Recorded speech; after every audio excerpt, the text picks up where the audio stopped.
We're gonna go again. Alright. So we're going back to chapter 1. This is gonna be a series of videos. I think each video is pretty much gonna be one chapter.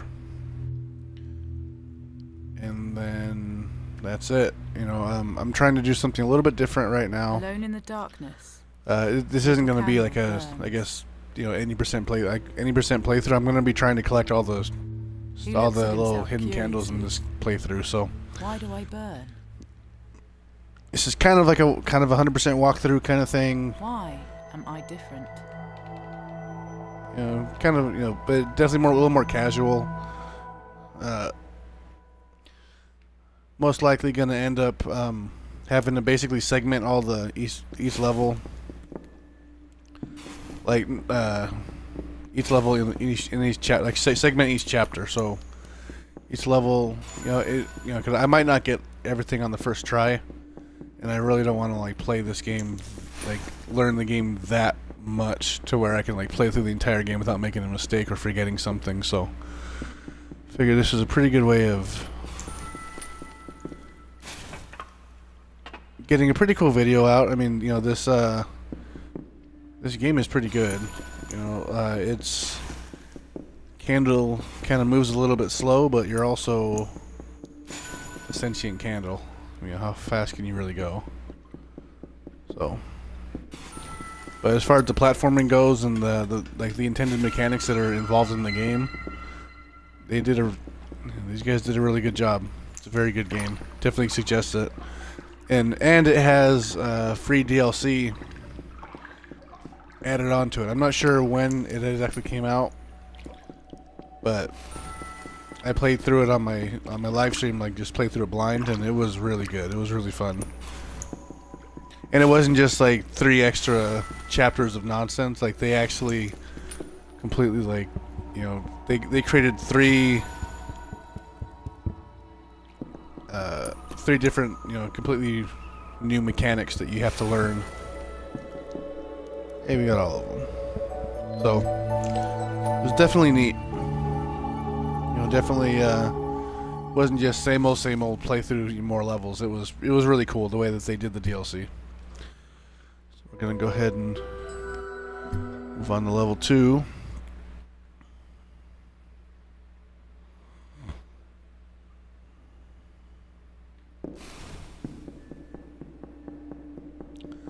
The first candle is up this way. We're gonna pop it, and then we're gonna end up going back to the left. We're gonna skip a hole there, and we're gonna truck on to the next area. So pop that candle, and then to the right there's gonna be another one down here, and plop 5 more. So we here and here. Up.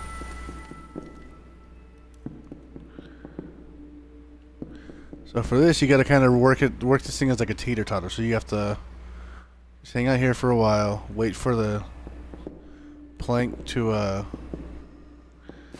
basically allow you to get up to that height. You have to do the same thing on the way back.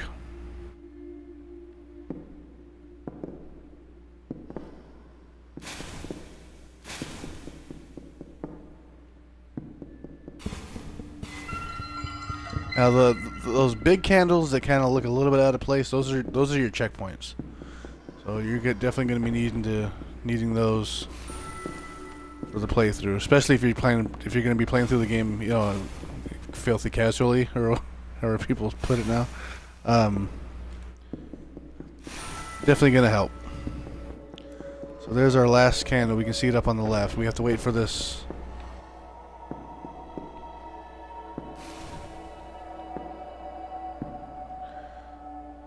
Teeter-totter thing set up. We gotta wait. We're gonna run up to the left. Up, not high enough. Wait for this thing to get really steep. There we go. So we're gonna jump to hope that it. Oh, we got it. Easy every time.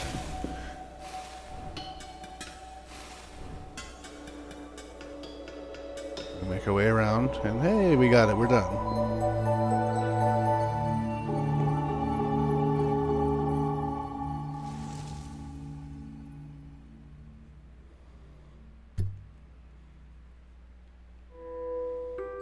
Plop. Okay, so level 3. And one thing I do find interesting about this game is that each chapter isn't a specific number of levels. Excuse me. You know, depending on where they're having their story go, some chapters are only 3 levels long. It's definitely, I mean, I think it's interesting. You know, they didn't handcuff themselves to certain number of levels or anything like that. They just whatever they felt was right for what they were trying to do, they did, which is cool.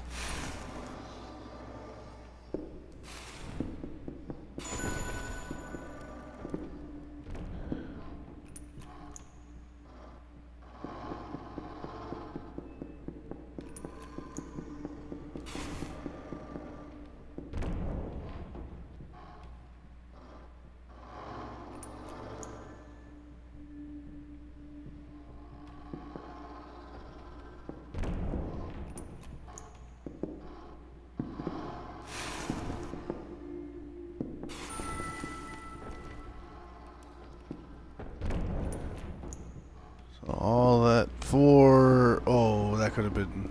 That should have been death for me. But it wasn't, so we're gonna wait for...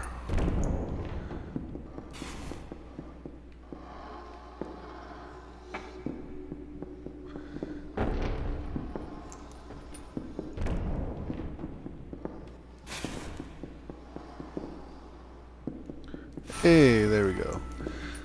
Now we're going to hit a pretty interesting little section of the level where we're actually going to be given a light source temporarily.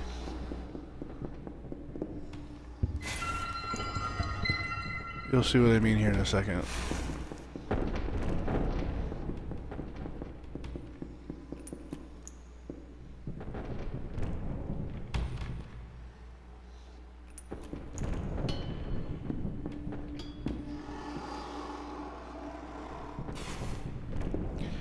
Up to the left.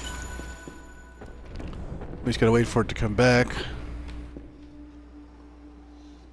And continue on. My candle's already running kind of low too. I gotta be careful. So you do have a limited amount of fire that you can use. It adds, an element of planning, I guess. Weird way of putting it, but yeah, so you have to... So, with that added mechanic, the game kind of does... It kind of forces you to kind of play in the dark a little bit, which is cool. Yeah, it adds to the atmosphere of the game. So we got to get on this barrel, and we have to ride the barrel to the left.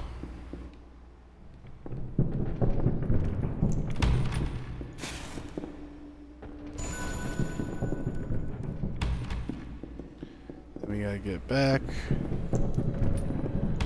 up and around, and then we got one more barrel to jump on, which, ooh, that I actually thought that might have killed us, but it didn't. And there's our last candle up there on the left. So yeah.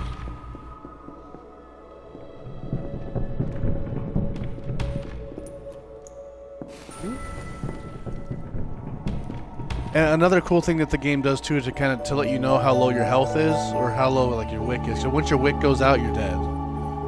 You either go back to a checkpoint or the beginning of the stage, depending on whether or not you got a checkpoint. And it is neat because as you get closer to death, the game becomes black and white. So that's like your cue that like something's wrong or you're gonna die soon, which is neat. I like it. I think it's very interesting. It's an interesting way to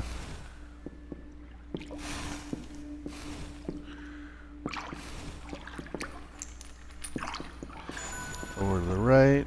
Oh, yeah. Trying to navigate in the dark. I forgot that it wasn't a plank. It was just like actual individual boxes. So something that is neat is when you die, any candles you've collected actually stay lit. So if you get to a point where maybe you hit a checkpoint and then, you know, you're...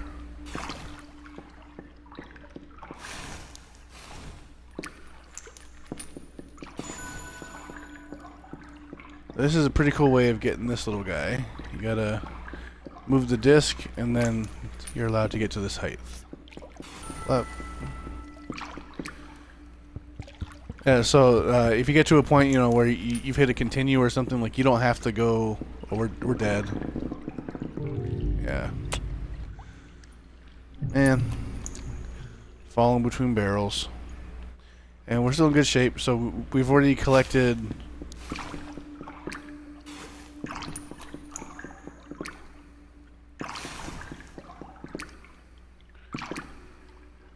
All of these, you can see like they stay collected, which is so you don't have to waste your fire on that anymore. This is definitely becomes useful later on when you have, you have like 10 or 11 candles you gotta hit, and this one's a little tricky. So you drop down here, so you can kind of see a little bit of a crate there on the bottom.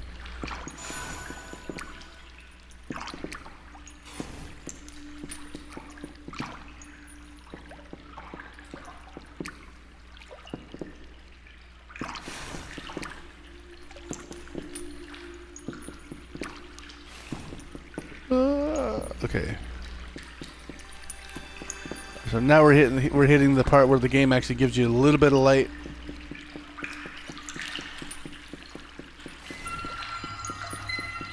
Kind of intermittently. Oh, we're dead. That's fine. You know what? We got a checkpoint, so we're gonna go ahead and just roll with it.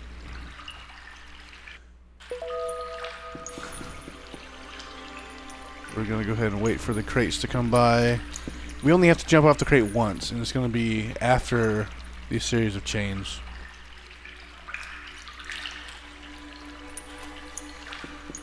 There's gonna be a little clearing on the left, and that's where we're gonna have a candle we're gonna have to pick up right here. Whoop. Hey, we got it. Now we gotta wait for another crate. YOLO for life.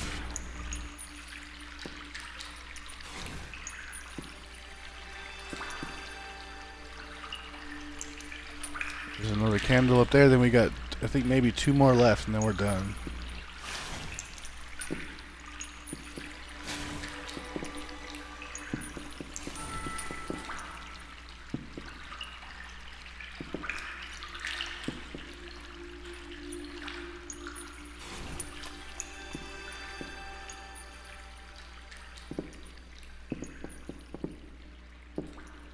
And thankfully, the 2 candles we need are right here.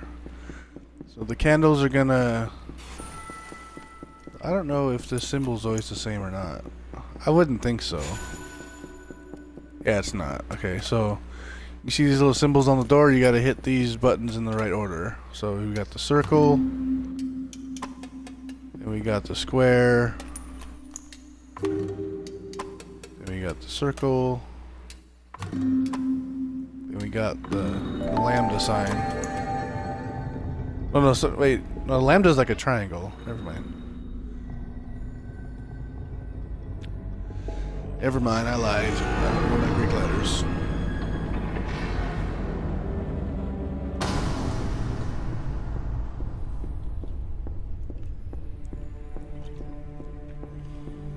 Captivated by an illuminated new world, he wonders what has brought the abandoned ship back to life.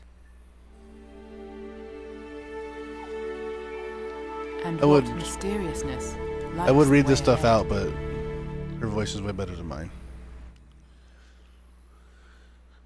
Alright, so that's chapter 1 is done. We're going to move on to chapter 2.